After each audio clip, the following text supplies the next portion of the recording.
2019 will go down as one of the defining years in Indian history. A lot of news items stand out. Prime Minister Narendra Modi returning for his second mandate, an emphatic mandate. The government beginning its work in right earnest, the abrogation of Article 370.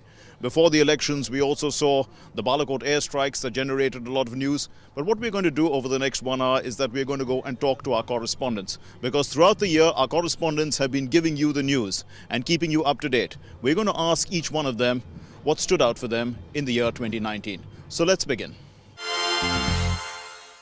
India is the largest democracy in the world, and the Festival of Democracy means that politics plays a very significant role. Ajay Vikram has been covering politics for us throughout the year. He's been bringing you up to date with all the stories. Ajay, what stood out in 2019 as far as politics is concerned?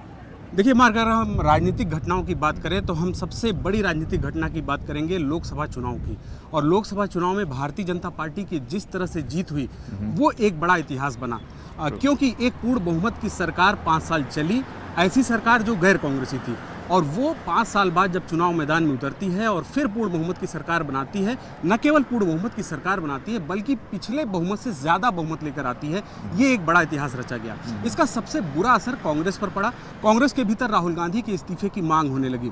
हालांकि कुछ ऐसा पक्ष था जो राहुल गांधी के इस्तीफे वापस लेने की बात कर रहा था, और अंत में सोनिया गांधी को अंतरिम अध्यक्ष बनाया गया और इसके बाद इस पर पटाक्षेप हुआ, एक लंबा ड्रामा चला। जो तीसरी घटना थी राजनीतिक, महाराष्ट्र की है। महाराष्ट्र में कांग्रेस ने शिवसेना के साथ हाथ मिलाया तब, जबकि भारतीय जनता पार्टी और शिवसेना ने एक साथ मिलकर चुनाव लड़ा था और बहुमत हासिल किया था, लेकिन शिवसेना ने कांग्रेस के साथ हाथ मिलाया। ये एक इतिहास में दर्ज होगा कि शिवसेना जैसी पार्टी कांग्रेस के साथ सरकार बनाई।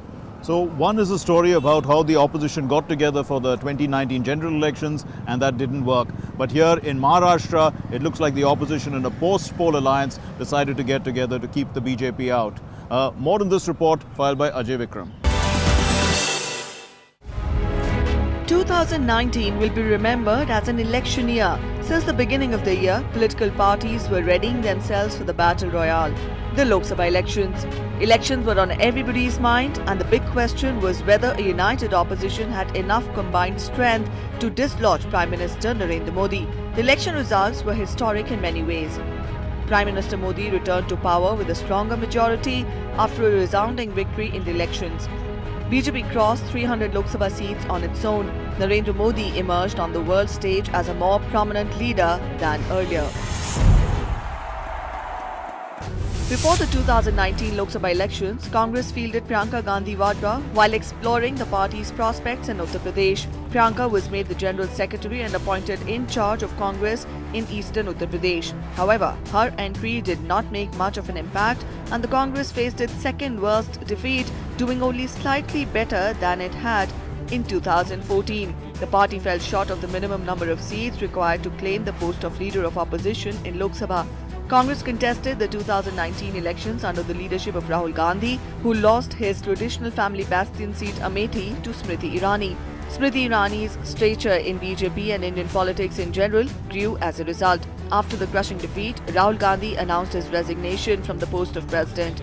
Congress Working Committee decided that Sonia Gandhi would take over the reins of the party as interim president.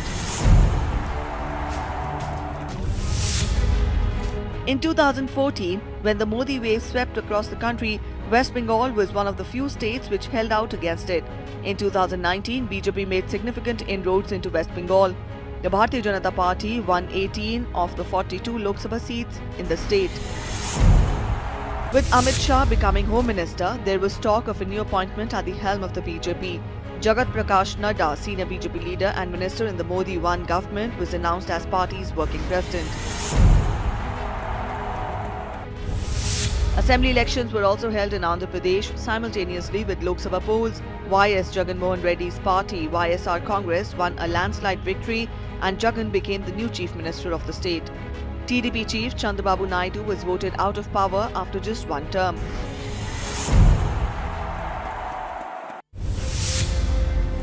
Shiv Sena, a constant though often bitter ally of the BJP, parted ways with the ruling party after being in a pre-poll alliance with it for the assembly election in Maharashtra.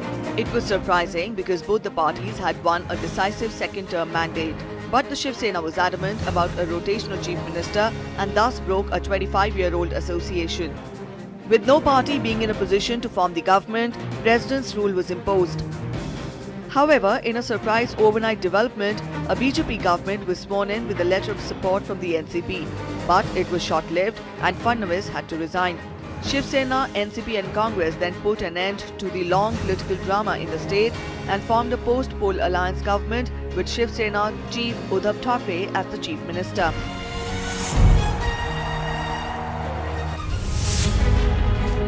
In Haryana Assembly polls, BJP fell short of a majority on its own and tied up with Dushyant Chautala's Jan Nayak Janata Party to form a government under incumbent Chief Minister Manohar Lal Khattar. Dushyant Chautala became Deputy Chief Minister of the state.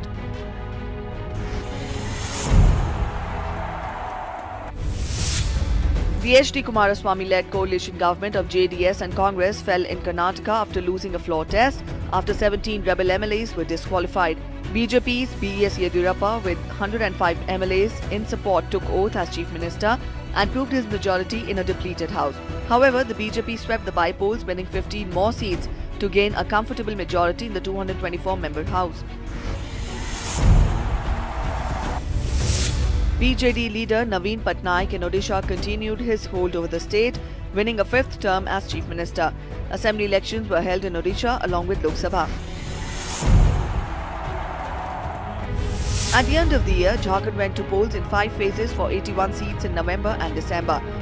Hemant Soren's JMM, which fought in alliance with Congress and the RJD, rode to power with a combined majority of 47 seats. 30 were with JMM, 16 were won by Congress and 1 by RJD. The BJP won 25 seats. So we are sitting outside Parliament, and as we can see, Shailendra Mishra is reporting there. Shailendra has been bringing us the stories throughout the year, important events that took place in Parliament. Shailendra, so what stood out in 2019 from Parliament? बिल्कुल 2019 में अगर देखें तो संसद के जरिए इतिहास बनते देखा गया है। कई अहम विधेयक हैं वो पारित हुए हैं और अगर अहम विधेयकों की बात करें तो जम्मू कश्मीर के पुनर्गठन से जो जुड़ा विधेयक है, अनुच्छेद 370 को निष्प्रभावी करने से जुड़ा जो प्रस्ताव है वो पारित हुआ संसद में। 3 तलाक पर रोक से जुड़ा विधेयक, मुस्लिम महिलाओं को अधिकार देने से संबंधित जो विधेयक है वो पारित हुआ संसद में, जिससे लंबे समय से जिसकी मांग की जा रही थी मुस्लिम महिलाओं की तरफ से। और शीतकालीन सत्र में हमने देखा कि नागरिकता संशोधन विधेयक पाकिस्तान, बांग्लादेश और अफगानिस्तान से जो धार्मिक पीड़ित हैं 6 धर्मों के जिन्होंने भारत में शरण ली है, उनको नागरिकता देने से जो जुड़ा विधेयक है वो 2019 में ही पारित हुआ। तो एक तरह से ऐतिहासिक विधेयकों के पारित करने का साल रहा 2019, और 2019 में रिकॉर्ड कामकाज भी हुआ संसद के दोनों सदनों में। So it was an important year, both it's a historic year, both from the point of view of legislations as well as the amount of work done in Parliament. More in this report filed by Shailendra.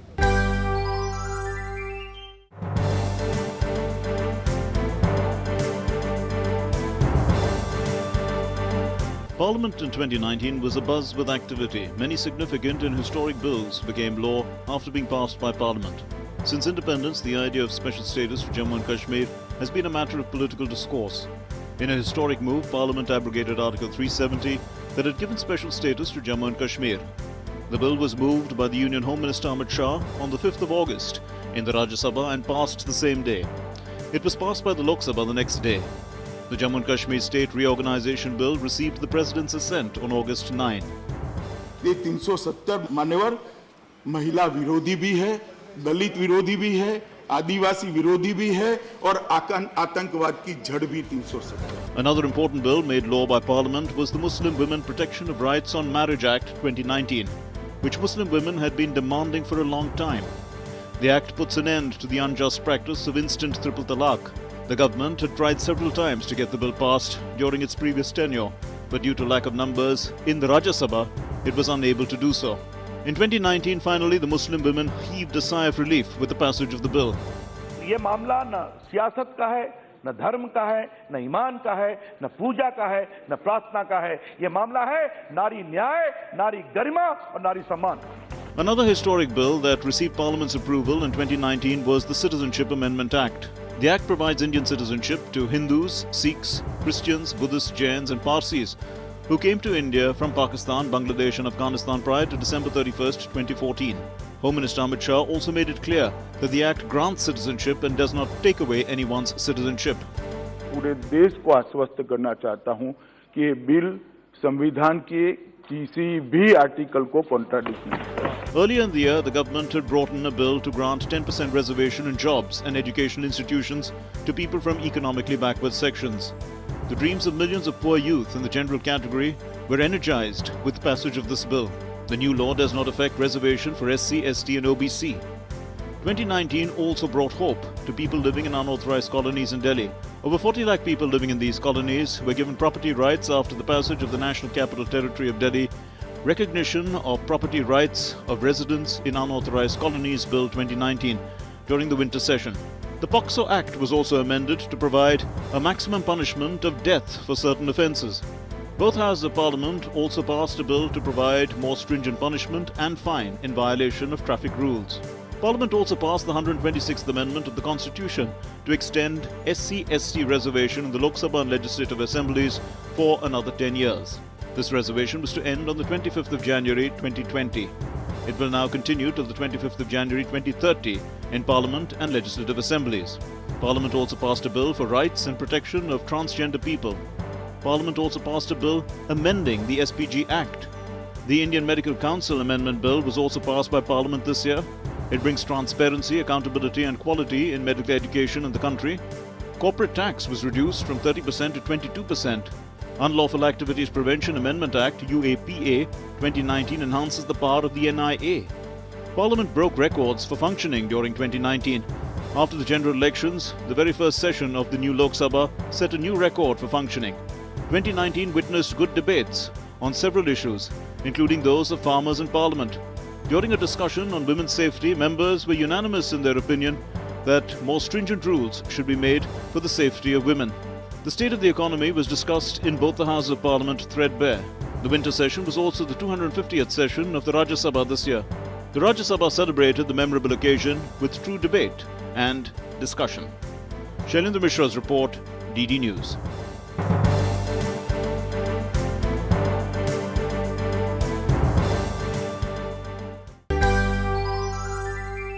So as we've said, throughout the year, our correspondents have been keeping you up to date with all the happenings throughout the year, and who better than to talk to about the Finance Ministry and all the developments in business and finance than Ajay Mishra. Ajay, what stood out in 2019? So I believe we are standing at this North Block where the country has got first female finance minister. That's true, yes. And we also got a blueprint of $5 trillion economy in the budget 2019. Also, we have seen one of the biggest structural reforms in terms of corporate tax reduction, and India now stands at one of the lowest corporate tax regime nation. Going forward, I think we have seen Sensex and Nifty making new records, and there are some hopes from the markets also. We have seen some uptick in the retail inflation very recently, and also not so encouraging GDP numbers in Q2, that is 4.5% of GDP. But year 2019 has actually laid a foundation of structural reforms that will obviously help the economy going forward in the years to come. So all this has been cyclical in a sense, the fall. Absolutely. So we are going to see, a rise in the years going Absolutely, ahead. yes. So more about that in this report. Nirmala Sitharaman became the country's first full-time woman finance minister. She took command by providing a blueprint to make India a $5 trillion economy by 2025. She was ranked first in India and 34th on the Forbes 100 Most Powerful Women in the World list. Investment of more than 100 lakh crore rupees in infrastructure and 50 lakh crore rupees invested separately in railways by 2020. The plan was made ready in September. 10 big projects to be revealed soon. Historic decision on the tax front in September. India reduced corporate tax rates for new manufacturing companies incorporated after October 1 to 15%. MAT was also exempted, and companies that don't avail of any concession will pay a corporate tax of only 22% from 2019-20.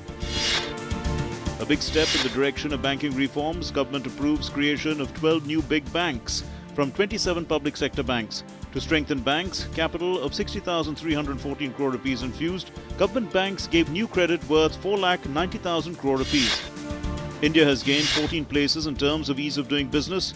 India's ease of doing business ranking has improved steadily since 2015. India's ranking has improved to 63 and was among the 10 best performing countries. RBI reduced interest rates on 5 consecutive occasions. Repo rate reduced by 135 basis points. Reduction has helped loan disbursement to the common man. More than 8 lakh loans issued. India's growth rate came down to 4.5% in September quarter.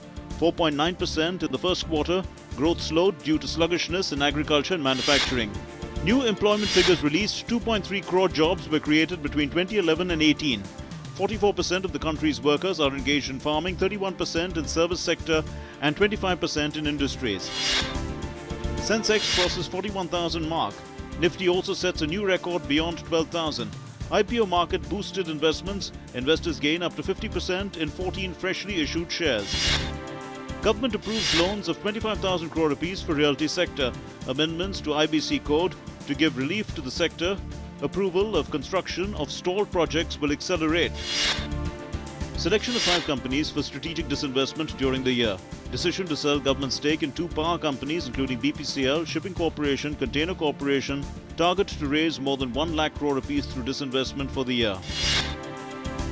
The government allowed 100% foreign direct investment in coal mining and contract manufacturing, eased sourcing norms for single-brand retailers and approved 26% foreign investment in digital media as it looks to boost economic growth.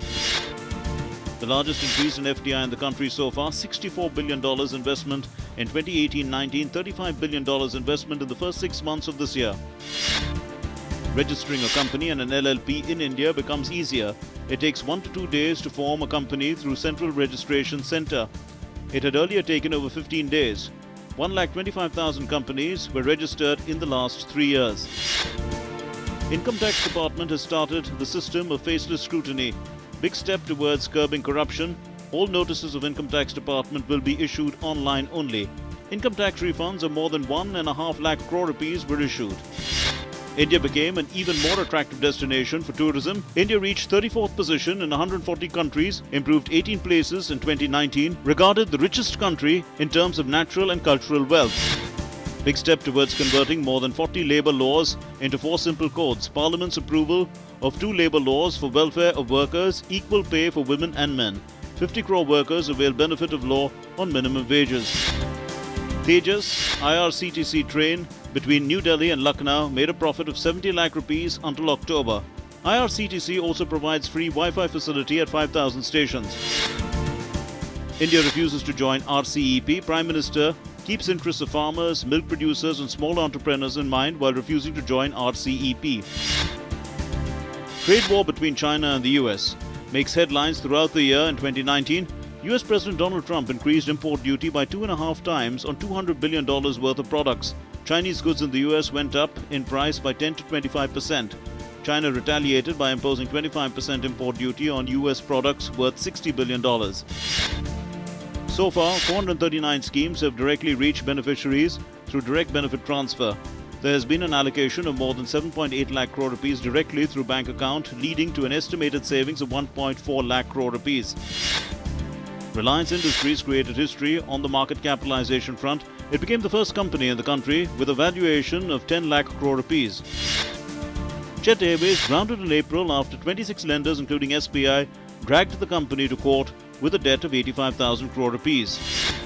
13 major car models won the hearts of customers. MG Hector, Kia Seltos, Hyundai Venue, Kona electric car, Maruti Expresso. Focus now on electric cars. Well, right now the 2+2 dialogue is going on in Washington, D.C. where India's stature on the world stage continues to grow because of India's wide diplomatic engagement. And Amrit Pal has been reporting for us from outside the External Affairs Ministry almost every day, giving us, the inputs for the year. Amrit, what actually stood out in 2019? Well, from India's foreign policy point of view, India's neighbourhood first policy has been the thrust of Prime Minister Modi's government. That was in continuation of what we saw in the first term and they're continuing into the second term. We saw he invite the BIMSTEC leaders, that was the neighbourhood minus Pakistan, to his swearing in. If you remember the first swearing in, Prime Minister Nawaz Sharif, the then Prime Minister of Pakistan, was invited. So that was a shift in policy. He continued to engage with the rest of the world. We saw the Chinese president come down down to Mahabalipuram. We saw for an informal summit, which has now become an annual event. We saw the German Chancellor Angela Merkel come down. He went to France to participate in the G7. He was in Russia, where you were reporting from. He went to the United States, the Eastern Economic Forum. He went down to the US for the for the UN General Assembly session, and also a meeting which addressing the Indian community in Houston, which was a large turnout, where President Trump and Prime Minister Modi jointly addressed the Indian American community. So essentially engaging with the world in line with India's growing capabilities and trying to resolve the differences. The differences do exist, be it the border disputes with China, be it trade differences with the US, but trying to minimize the divergences and build on the convergences, Mark. So more on India's engagements with the world in this report filed by Amritpal Singh.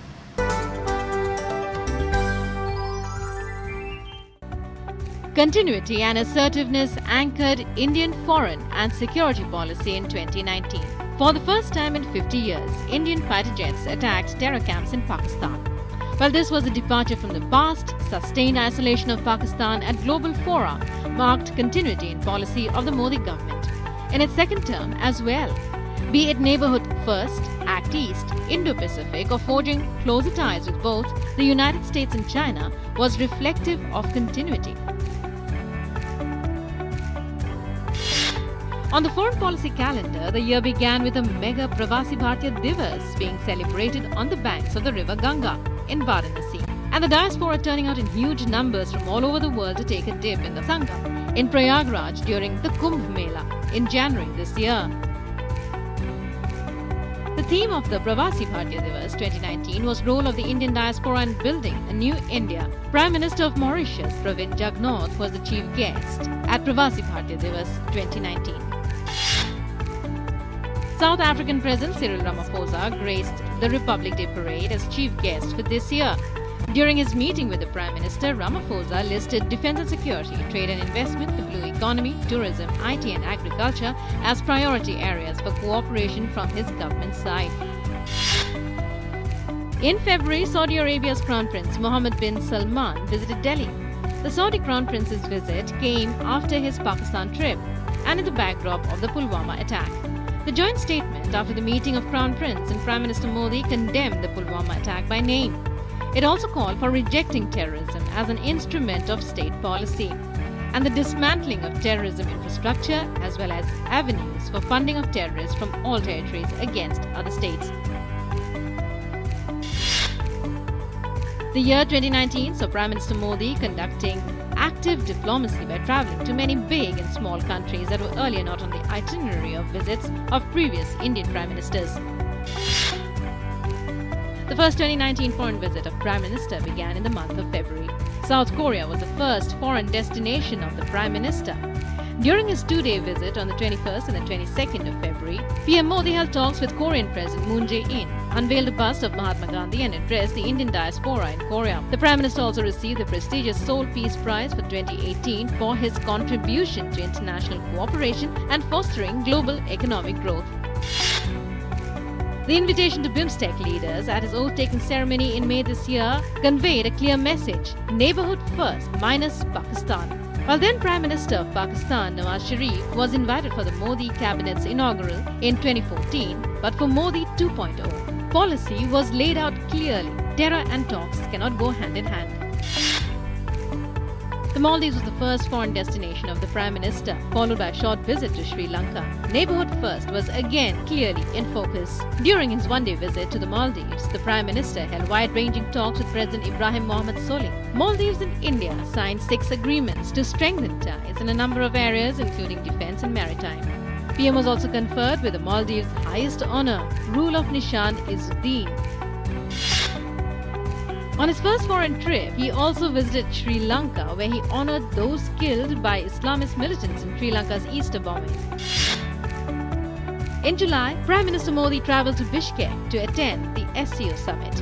PM Modi called for greater cooperation among SCO countries in combating terrorism, promoting economy, alternate energy and healthcare as he outlined India's commitment to peace and economic prosperity in the region.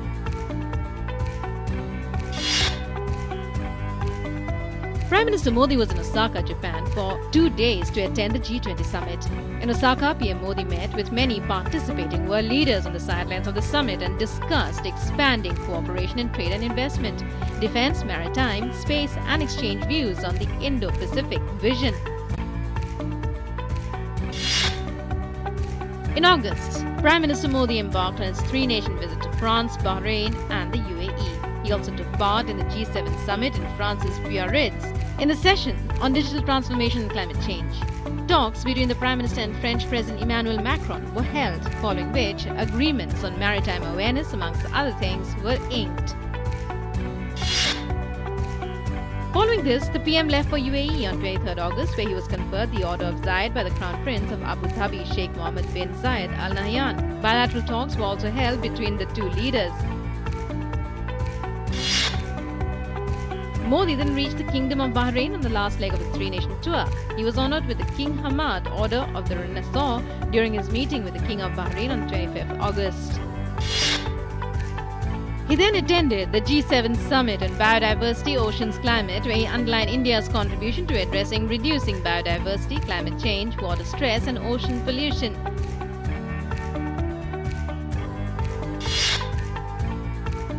In September, PM Modi travelled to the Russian city of Vladivostok, where he was invited as the chief guest of the 5th Eastern Economic Forum.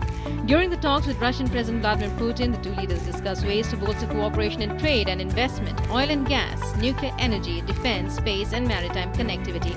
India announced an unprecedented $1 billion line of credit for the development of Russia's Far East. Russian President Vladimir Putin also bestowed him with the Order of the Saint Andrew the Apostle. The Supreme Court has truly played a supreme role in the year 2019, and Vikas Sarthi, who is reporting right now, has been giving us all the stories from the Supreme Court throughout the year. Let's interact with him. Vikas, what stood out as far as 2019 is concerned with regard to the Supreme Court? Well, Mark, I think the major takeaway was Ayodhya judgment. Absolutely. It's almost 150-year-old pending issue. Now, Supreme Court has resolved this by hearing all sides, and now it is solved for once and all. And meanwhile, the same kind of issue came before the Supreme Court, like Sabrimala temple. That's Right. another matter of faith, and Supreme Court has settled that also. Now, 7-judge bench will hear this matter. So you've talked about matters of faith, but also politics. You know, the Supreme Court people were knocking on the doors of the Supreme Court, important judgments there as well. Right. Mark, when we see when the Karnataka Assembly matter came before the Supreme Court intervened, and after that there was an issue of disqualification of MLAs was pending before the court. Right. Supreme Court had given important judgment in that aspect. Apart from it, Maharashtra's issue was also came before the Supreme Court, and after that we saw that the deadlock came to an end while Supreme Court intervened in this matter. And there were a lot of PILs also that the Supreme Court heard. It looks like people have been knocking at the doors of the Supreme Court quite a lot in 2019. Especially those issues which were directly related to politics as well, like Rafale issue, we have seen that, and after that the contempt case against Rahul Gandhi was also came before the Supreme Court. So those were the major important political issues which came before the court. Okay, Vikas has filed a report as to what happened in 2019. Of course, the Supreme Court played a significant role in this year, and let's take a look at that report. In the over 150 years old Ayodhya dispute, a constitution bench of Supreme Court unanimously gave the disputed 2.77 acres of land in Ayodhya for the construction of Ram Temple. The court held an intensive hearing of arguments of all parties for 40 days and accepted that Ram Lalla had established its right to the disputed land. The court directed the central government to establish a trust for the construction of Ram Temple within 3 months. Supreme Court rejected Nirmohi Akhara's claim but granted it relief, asking government to consider placing a representative from the Nirmohi Akhara to the trust. Exercising special powers under Article 142 of Constitution, the court asked the government to allocate 5 acres of land to the Muslim side at a suitable place in Ayodhya for the construction of a mosque. 19 review petitions were filed against the judgment, which were rejected after an in-chamber hearing on 12th December. Supreme Court dismissed the review petitions on Rafale fighter jet purchase deal. The court brought an end to all disputes regarding the deal and also closed a contempt case against former Congress President Rahul Gandhi. It asked the then Congress President to be cautious in future. The 3-judge bench said Remarks made by Rahul Gandhi were far from truth and he should have avoided them and could have been more careful. They said it was unfortunate that Rahul Gandhi made certain comments against Prime Minister, attributing them to the court. In the midst of a prolonged political crisis in Karnataka, all eyes were on the Supreme Court to decide what decision it would take on the rebel Congress and JDS MLAs. The 17 disqualified MLAs in Karnataka received a major relief from the Supreme Court when the court upheld the Speaker's decision to disqualify them. But the court allowed them to participate in a by-election. They were disqualified in July. The court quashed the Speaker's decision to disqualify them till 2023. The JDS Congress coalition government fell after a rebellion by the 17 MLAs. A BJP government headed by B.S. Yediyurappa was subsequently formed in the state. Former Finance Minister P. Chidambaram and his son Karti Chidambaram had to spend several days in jail on charges of receiving bribes in return for granting foreign investment approval to INX Media. The CBI and ED accused both of them, saying that P. Chidambaram misused his position as Finance Minister. The bribe money was sent out through Benami companies. On August 21st, the CBI took P. Chidambaram into custody after spending 105 days in jail. In both CBI and ED cases, P. Chidambaram received bail on 4th December 2019. On November 13th, a 5-judge constitution bench held the office of Chief Justice of Supreme Court will come under the purview of RTI. The Supreme Court said the office of Chief Justice is a public authority under the Right to Information Act and comes under the purview of Right to Information Act. The bench was headed by the then Chief Justice Ranjan Gogoi. It upheld the Delhi High Court's 2010 decision, dismissing an appeal of the Secretary General of the Supreme Court and Central Public Information Officer of the Apex Court against it. The Supreme Court agreed to refer its 2018 verdict on allowing entry of women into Sabarimala Temple to a 7-judge bench. The majority 3-2 verdict came on review petitions filed against the Apex Court's 2018 decision to admit women of all ages to Sabarimala Temple in Kerala. The majority verdict stated that entry of women into Sabarimala is not the only case. Entry of women into dargahs and mosques, circumcision of girls in Dawoodi Bohra community, and many other such cases are pending in the Supreme Court. 7 judges will hear all these matters. Justice Sharad Arvind Bobde became the 47th Chief Justice of the country on 18th November. Bobde was sworn in as the Chief Justice of the country by President Ramnath Kovind at a ceremony held in Darbar Room of Rashtrapati Bhavan. Justice Bobde took the oath in English. Vice President M. Venkaiah Naidu, Prime Minister Narendra Modi and several members of his cabinet were also present at the swearing-in ceremony. Soon after taking oath, Justice Bobde touched his mother's feet and took her blessings. Justice Bobde's mother was brought to Rashtrapati Bhavan on a stretcher.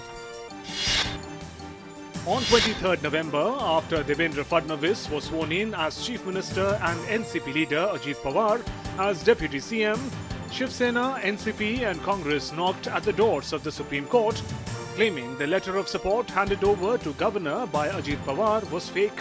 The Supreme Court, while hearing the petition on November 26th on the plea of the 3 parties, asked Chief Minister Devendra Fadnavis to prove his majority in the Assembly by 5 p.m. on November 27th.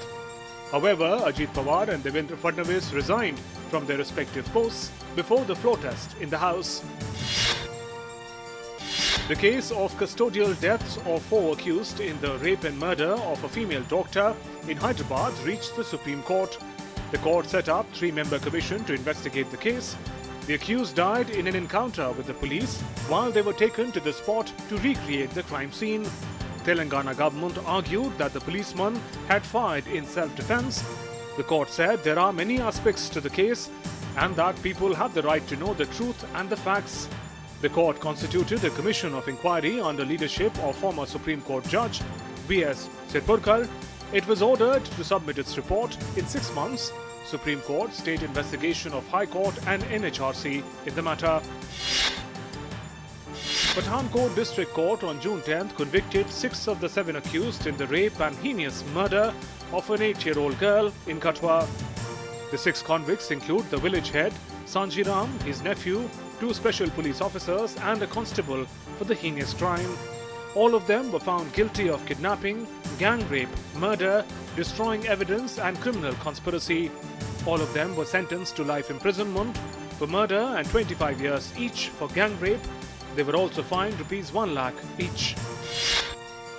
In the case of alleged rigging of EVMs, 21 opposition parties had filed a petition in Supreme Court demanding that VVPAT verification in EVMs be increased from 5 machines to 50% machines in the 2019 Lok Sabha elections. The Supreme Court turned down the demand. The leaders included TDP's Chandrababu Naidu, Aam Aadmi Party's Sanjay Singh, CPI MP D. Raja and National Conference leader Farooq Abdullah. On October 24th, Supreme Court dealt a major blow to Vodafone, Idea, Airtel in defining adjusted gross revenue (AGR) as revenue accrued. It meant the companies would incur payment of 92,000 crore rupees to the government. This was a long-running dispute between the Department of Telecommunications and the telecom companies. Regarding this issue, the court gave 3 months to the telecom companies to pay the gross adjusted revenue (AGR) of 92,000 crore rupees. The Supreme Court, taking firm stand on July 23rd, ordered cancellation of RERA registration of Amrapali builders for incomplete projects. In a big relief to 42,000 home buyers of Amrapali, the court said that National Building Construction Corporation Limited will complete the incomplete projects of Amrapali. Enforcement Directorate was ordered to investigate the alleged money laundering charges against the company. The court asked Noida and Greater Noida authorities to hand over the housing completion certificates to those already living in various projects of Amrapali Group. On December 20th, Delhi 30,000 court sentenced Unnao MLA Kuldeep Sengar to life imprisonment and a fine of ₹25 lakh in the Unnao rape and attempted murder case of a minor girl.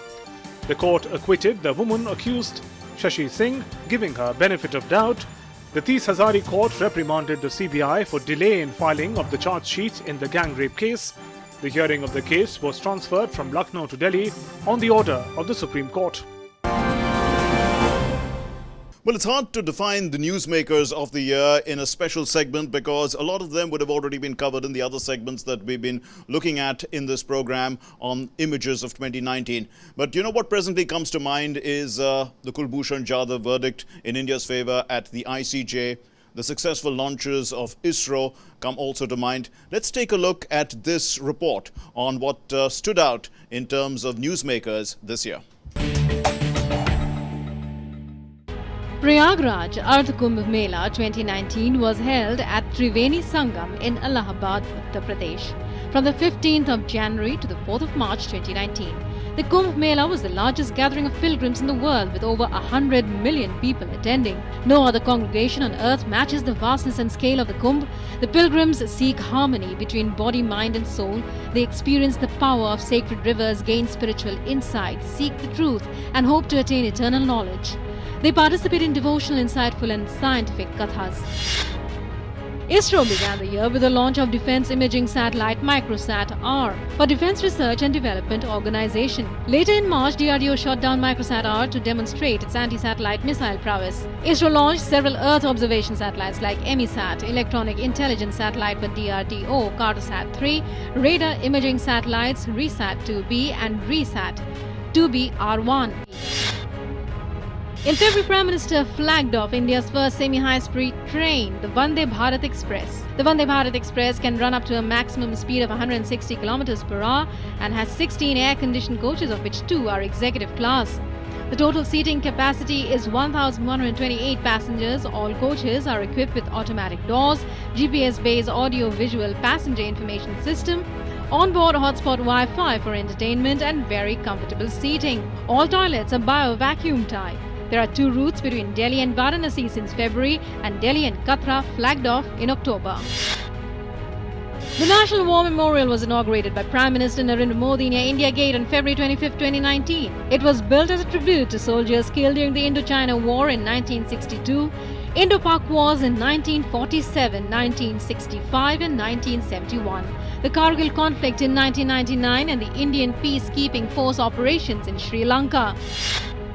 The 2019 Balakot airstrike was conducted by India in the early morning hours of February 26 when Indian warplanes crossed the LOC and hit terror camps in Balakot in Khyber Pakhtunkhwa province in Pakistan. It was a preemptive strike directed against a terrorist training camp and causing the deaths of a large number of terrorists. It came 12 days after the Pulwama terror attack on a convoy of security personnel on the Jammu-Srinagar National Highway.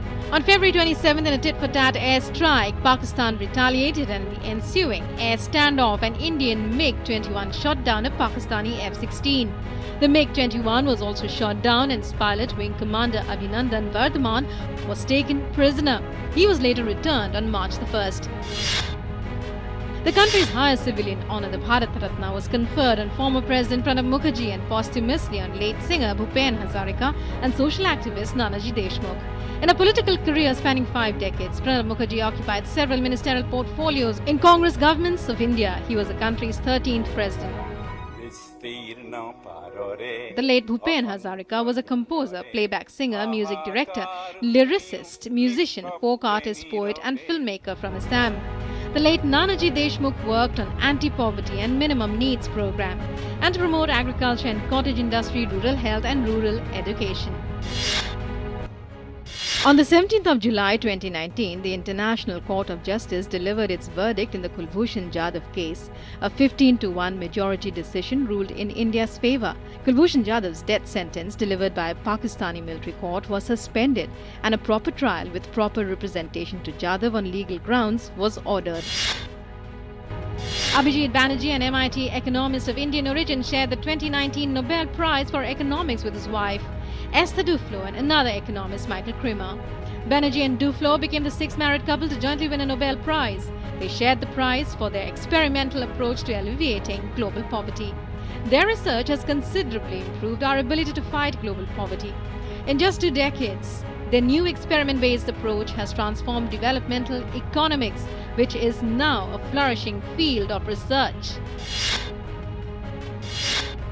Prime Minister Narendra Modi inaugurated the Kartarpur corridor at Dera Baba Nanak, Gurdaspur in November and flagged off the first batch of over 500 Indian pilgrims.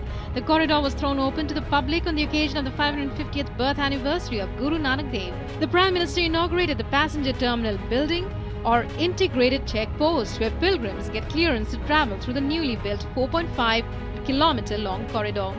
The first batch of pilgrims included Punjab Chief Minister Amarinder Singh. Former Chief Minister Prakash Singh Badal, Sukhbir Singh Badal, was also present. 2019 has been an extremely important year for sports, both for India and for the world. We are outside the Major Dhyan Chand Stadium for hockey. And Anil Thomas is reporting, well, he has been bringing us all the stories throughout the year with regard to sports. Anil, what stood out in 2019? Well, 3 stories that stood out in 2019, especially England winning the 50-over format, the ICC World Cup for the first time. After so many failed attempts, they managing to, get it right at home is the standout story for me. Secondly, if you look at it, Indian shooters looking at 2020, the Olympic year, Indian shooters missed out in Rio, so Indian shooters coming back good. 15 shooters qualifying. 2020 looks promising for us, especially from shooting discipline. Finally, WADA banning Russia, once again, they missed it in 2016, they're going to miss the 2020 Olympics, also missing the 2022 Football World Cup. Remember, they were the host for the 2018 Football World Cup. So, more in this report, and also PV Sindhu becoming the world champion, if I recall. England defeated New Zealand to win the Men's World Cup for the first time after one of the most amazing games of cricket ever played was tied twice. In an emotional and electric atmosphere at Lord's, both sides scored 241 in their 50 overs and were level on 15 when they batted for an extra over apiece. England was crowned world champions by virtue of having scored more boundary fours and sixes. India thrashed Bangladesh in just 2 days in their first day-night pink ball test at Eden Gardens in Kolkata. India won by an innings and 46 runs to record their 12th straight test series triumph on home soil. It was a memorable pink ball international debut for India, who became the only team to win 4 consecutive tests by an innings margin. Saurav Ganguly began his new innings as he took charge of the BCCI as its 39th president. Ganguly thus became the second Indian captain to hold the top job in BCCI. The only other Indian captain to become full-time BCCI president was Maharaj Kumar in 1954. India dominated the rifle and pistol shooting events in 2019, returning with a historic medal tally. Indian shooters entered their 4th-edition World Cup series with 22 medals, 16 gold, 4 silver and 2 bronze medals. As a bonus, they have won 9 quota places for the Tokyo 2020 Olympics. Indian shooters secure unprecedented 15 quota places for Tokyo Olympics. Prime Minister Narendra Modi launched the Fit India movement on the occasion of National Sports Day. Prime Minister Modi urged the people of the country to make fitness their lifestyle. The campaign aims to encourage people to inculcate physical activity and sports in their day-to-day life. Liverpool defeated Tottenham Hotspur in Champions League final to win 6th European Cup. After defeating Bayern Munich in the round of 16, they proceeded to beat Porto and Barcelona in dramatic fashion, before beating Tottenham Hotspur 2-0 to claim the greatest prize in club football. South Africa world champions for a 3rd time after Henry Pollard kicked 22 points in a 32-12 win over England in the final. Every 12 years, South Africa have an unerring habit of winning World Cups, and they have done so again, following up their triumphs of 1995 and 2007 with another prodigious display of power and might. In some ways, this was an even more special achievement, certainly for anyone who has ever dreamt of a black Springbok captain lifting the Webb Ellis Cup. Rafael Nadal gave all he had on the Caja Magica center court in Madrid. The top-ranked Spanish star even admitted he risked getting injured by playing 8 matches, 5 singles, 3 doubles in 6 days at the Davis Cup Finals, the new World Cup of men's team tennis. Nadal won all his matches, leading Spain to its 6th Davis Cup title after a 2-0 win over first-time finalist Canada on Sunday. Tiger Woods had a lot of things happen to him in 2019, from minor to major, in particular one major. His stunning victory at the Masters wasn't just the culmination of an epic comeback. It was a reminder of the hold that he has on all of us. Tiger Woods defied every expectation to deliver a 2019 we never could have imagined.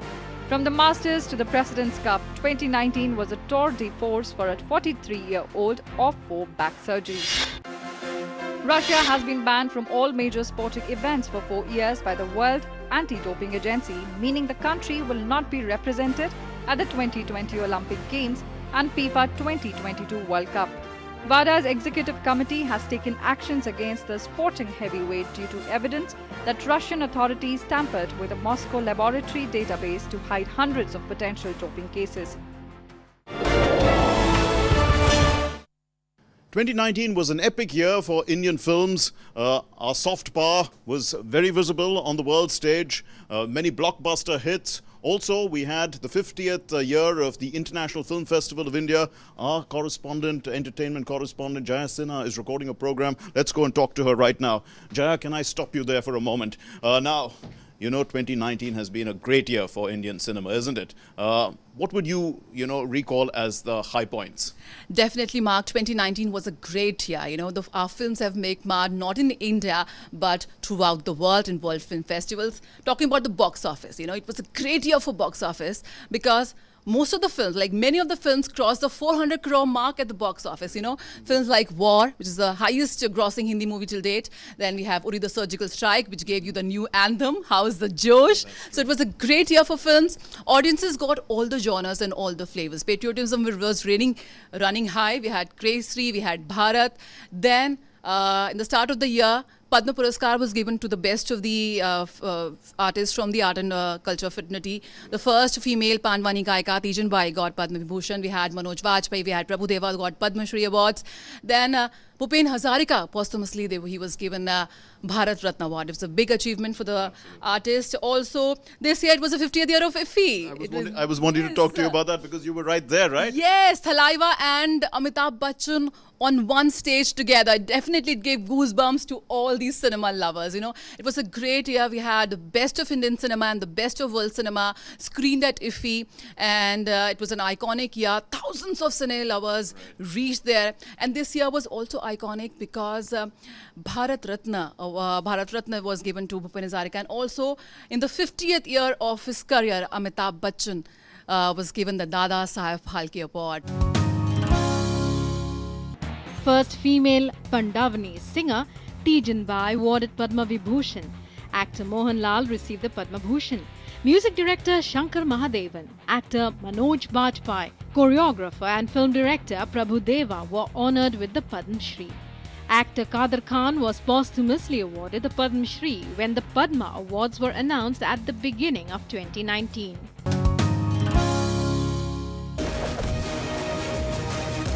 "2019 was a good year for cinema. Several films went on to do well at the box office.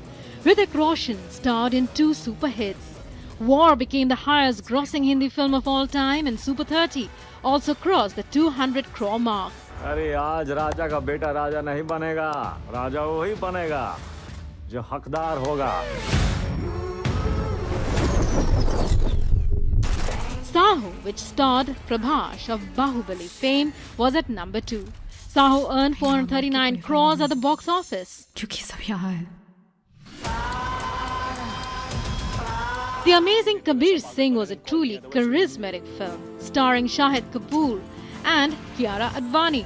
With a budget of 60 crore rupees, the film grossed 379 crore rupees at the box office.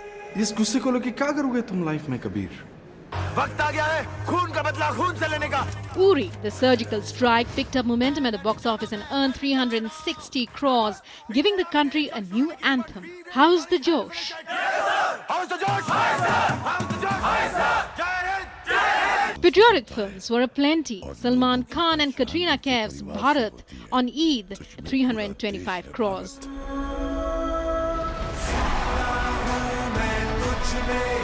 Mission Mangal earned 290 crore rupees after its release on Independence Day.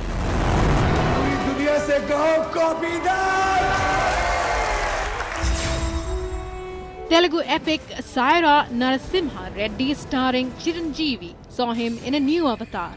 Akshay Kumar starred a Kesar based on Sikh soldiers in British India crossed the 200 crore mark.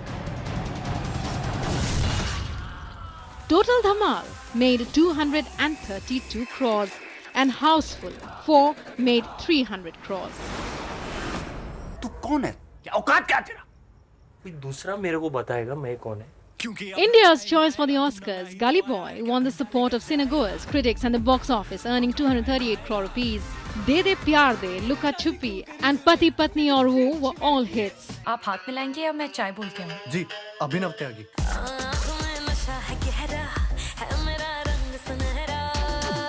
The 69-year-old superstar Rajnikant continues to produce hits. Peta earned over 200 crores. Vijay starrer Bijil also had great success in the Hindi region. Bijil joined the 300 crore club.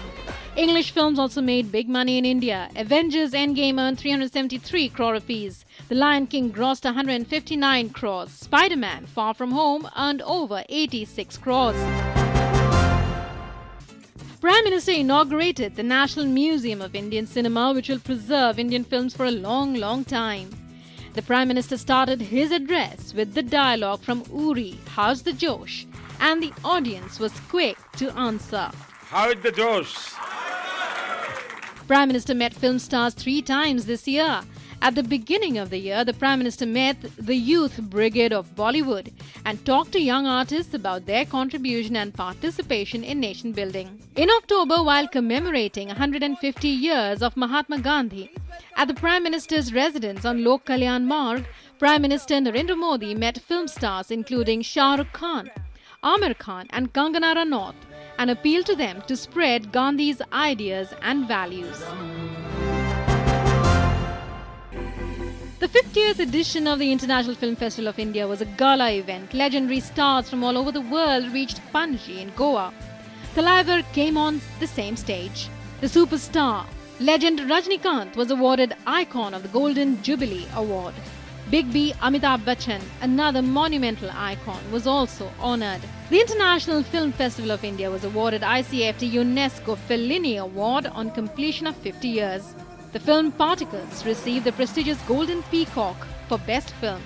Best Director was awarded to Lijo Jose Pellisseri for Malayalam film Jallikattu. The prestigious National Film Awards were presented at Vigyan Bhavan. Amitabh Bachchan was awarded the Dada Saheb Phalke Award, the highest honour of Indian cinema. The Best Film Award went to Gujarati film Hellaro. Aditya Dhan won Best Director Award for film Uri, The Surgical Strike. Ayushmann Khurrana and Vicky Kaushal shared the Best Actor Award for their performances in Andhadhun and Uri, The Surgical Strike. Kirti Suresh received the Best Actress Award for Telugu film Mahanati.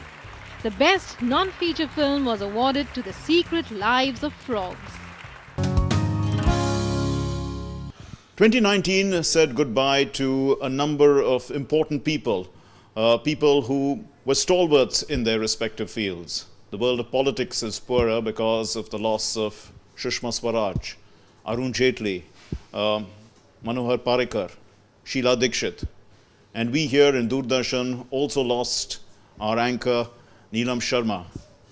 So in this small capsule, let's take a look at some of the important people who bid this world goodbye in 2019.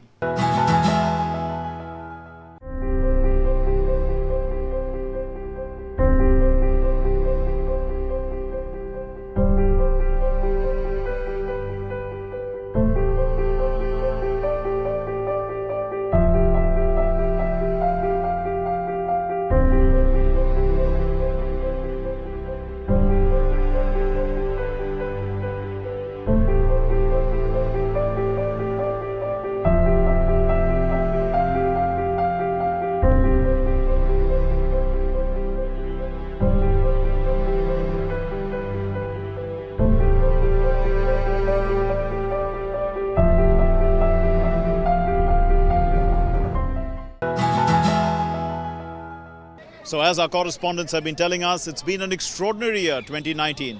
A great year for Indian democracy. A year in which all the wings of our democracy, the executive, the legislature and the judiciary have put in landmark performances. And well, it's all worked out well for our country. On the road, to development, moving forward for aspirational India, taking the aspirations of all our people along. So, looking forward then to 2020, here's wishing all of you the very best for 2020 from our entire team here at DD News. Thanks very much for watching. Namaskar.